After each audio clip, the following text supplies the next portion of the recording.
Баршаларыңызға сәлем, менің YouTube каналымның оқырмандары, құрметті менің қыздарым. Бүгінгі сабақта мен сіздерге өлшем алуды көрсеткім келіп отыр. Өлшем алу киім тігу барысындағы өте бір жауапкершілікке толы маңызды сәт болып табылады. Неге? Себебі 1 миллиметрден 1 сантиметрден қателессеңіздер бітті, жағдай тіккен киімдеріңіз адамның денесіне дұрыс отырмайды. Және айта кететін нәрсем, бүгін мен барлық жағдай өлшемдерді орысша айтам, себебі мен солай үйрендім. Қазақшасын да аудармасын айтам, бірақ енді өздеріңізге керек жерінен түртіп отырасыздар. Бірінші, біз орамдарды аламыз, ол обхват шеи, обхват груди, обхват талия, обхват бедер. Яғни мойын орамы, кеуде орамы, бел орамы және бөксе. Мына мойын орамын, обхват шеиді аламыз. Мына жерде адамның бір тамағында бір ойық болады. Сол ойықтан бастаймыз точканы. Мына жерге қоямыз. Сантиметровый лентаны айналдыра алып келгенде, мына жерге мінекей 38 болып тұр. Осы 38 деген өлшемді аламыз. Болмаса сіздер өздеріңіздің өлшемдеріңізді аласыздар. Келесі бізде кеуде орамы. Кеуде орамын алу үшін мына кеуденің ең биік тұсы, соған лентаны алып келеміз. Клиентіңізді немесе өзіңізді, болмаса киім тігетін адамыңызды айнаның алдына қойып қоямыз.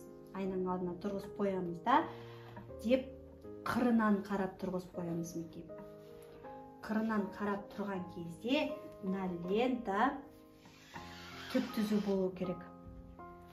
Алдынан да, артынан да түзу болып тұру керек. Өлшемді сөйтіп аламыз. Менде түзу болып тұр ғой, мен көріп тұрған жоқпын. Жалпы түсіндіріп айтып кетіп тұрғаным ғой. Ең биік тұсынан түзу қылып қойып, мына жерде манекенде 81 екен. Мына манекен XS размеріне жасалынған манекен. Келесі бізде бел орамы. Бел орамы дегеніміз кеуде мен бөксенің арасындағы адам денесінің ең жіңішке жері. Обхват талия дейді. Кейбір кісілерде бұл жоқ. Ондай жағдайда не істейміз? Мына шынтақты, мына қолымыз бүгіледі ғой, мына шынтақтың астынан аламыз. Шамамен осы жерден адамның белі деп, осы жерден өлшемді ала берсеңіздер болады. Яғни бұның ешқандай қиыны жоқ. Сантиметровый лентаны нөлге қоямыз. Алды мен арты бір деңгейде тұру керек. Бізде манекеннің өлшемі 62 екен. Өлшемді дұрыс алу үшін киім тігетін адамның беліне міндетті түрде жіп байлаймыз. Белін анықтап аламыз. Белді анықтауды мен жаңа сіздерге түсіндіріп айттым. Солай белді қоямыз да, жіпті байлаймыз да, мінекей болды, бұл осында қозғалмай тұру керек. Енді бөксе орамы, яғни обхват бедер, бұл бізге жағдай шалбар тіккен кезде, юбка тіккен кезде керек. Міндетті түрде керек өлшем. Ең маңызды айта кететін нәрсе, мысалы кейбір кісілерде іші шығып кеткен болады, кейбіреулерде мүлдем іші шықпаған болады. Іші шығып кеткен жағдайда, іші бар кісілерге шамалы бұлай ішіне қарай көтеріп өлшейсіздер. Яғни лентамыз бөксенің ең биік тұсынан өту керек, биік точкасынан өтіп алдына келесіз. Алдына келген кезде ішіне таман сәл-сәл көтеріп, іші бар адамдарға сөйтіп аласыз. Іші жоқ болса, мінекей кәдімгідей бөксенің ең биік тұсынан бірдей деңгейде аласыздар өлшемді. Бұл іші жоқ адамдарға, іші бар адамдарға сәл-сәл көтеріп аласыздар. Сәл-сәл, көп емес, қатты көтерудің қажет жоқ. Кеуде биіктігі, высота груди деп аталады. Яғни высота груди әр өлшемді, мысалы қолдың өлшемін, иықтың өлшемін әрдайым оң жақтан аламыз.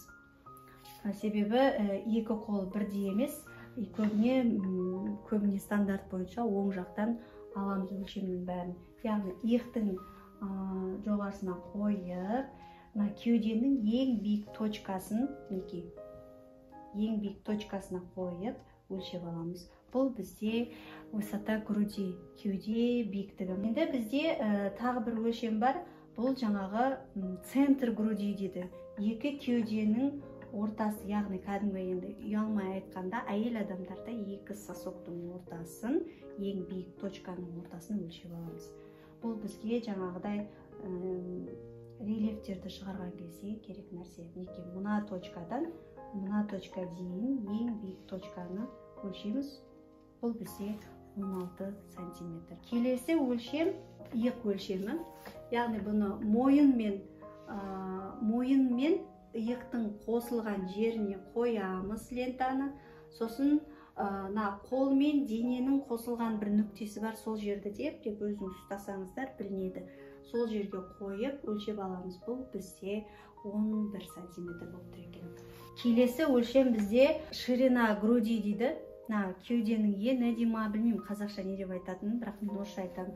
Ширина груди ол дегеніміз не? Мына қол мен дененің қосылған, яғни қолтықтың қосылған жері болады. Қол мен дененің мына жерде бір қосылған жері деп сызық болып көрініп тұрады. Сол мына иықтан мына иыққа дейінгі өлшемді аламыз. Мына қолдың астынан мына екінші қолдың астына дейінгі өлшемді өлшейміз. Бұл бізде 31 екен. Келесі өлшеміміз бізде ДТП дейді. Яғни бұл иық пен белдің арасындағы өлшем. Яғни ДТП длина талии переда деп айтады, орысша қазақша білмеймін. Яғни біз иыққа қоямыз, иықтың жоғары биіктеу тұсына қоямыз да, кеуденің ең биік тұсымен, сосоктың үстінен белге дейін алып келеміз. Манекенде бізде ол 41 болып тұр. Келесі өлшем бізде енді жайлап уже адамның арқасына қарай көшеміз. Ширина спинки деген өлшем бар, яғни арқаның ені или ұзындығы. Арқаның үстімен келесі ойыққа дейін әкеліп өлшеміз. Кейбір жағдай бүкірейіп кеткен кісілерде бұл өлшем үлкен болады. Келесі өлшем бізде длина спинки дейді. Арқаның ұзындығы, мойын омыртқасының мына жерде басталатын сүйегі бар. Сол жерге сантиметровый лентаны қоясыздар да, белге дейінгі өлшемді аласыздар. Бұл бізде манекенде 39 болып тұр. Ары қарай, мысалы адамда болсаңыздар, мына жерде қолының нүктесі басталады. Қолын кішкене былай бүктіреміз. Мына нүктеден бастап шамалы сәл бүктірген күйімен мінекей мына обхват запястья дейді ғой, осы запястьяға дейін аламыз. Біздің модельде 62 сантиметр болып тұр. Келесі жағдай обхват запястья дейді. Қолдың ең жіңішке тұсын өлшеп аламыз. Сосын жаңағыдай рукаваның ұзындығына байланысты мына жерге дейін өлшейсіздер ма, мына жерге дейін өлшейсіздер ма, мына жерге дейін өлшейсіздер ма, ол өздеріңіздің еркілеріңізде. Қыздар, тағы да бір айта кеткім келіп отыр. Мысалы, шалбар, юбка тіккен кезде көбісі жағдай дұрысты өлшем қалай алуды білмей жатады, көрсетіңізші деп жатады. Мен қазір енді соны көмекшіме айтып көрсеткім келіп тұр, себебі сол нәрсе көп жерде айтыла бермейді, көрсетіле бермейді. Мен қазір беліне жіп байлаймын.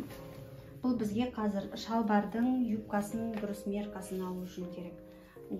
Ең жұқа точкасына мен байладым.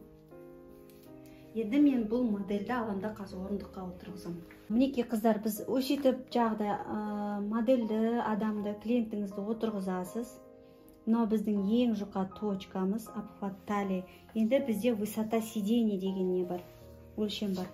Осы жұқа точкадан мына столға дейінгі ұзындықты аламыз. Бұл бізде высота сидения. Біздің модельде ол 29, высота сидения VS дейсіздер. Сөйтесіздер де 29 деп өлшем жазып қоясыз.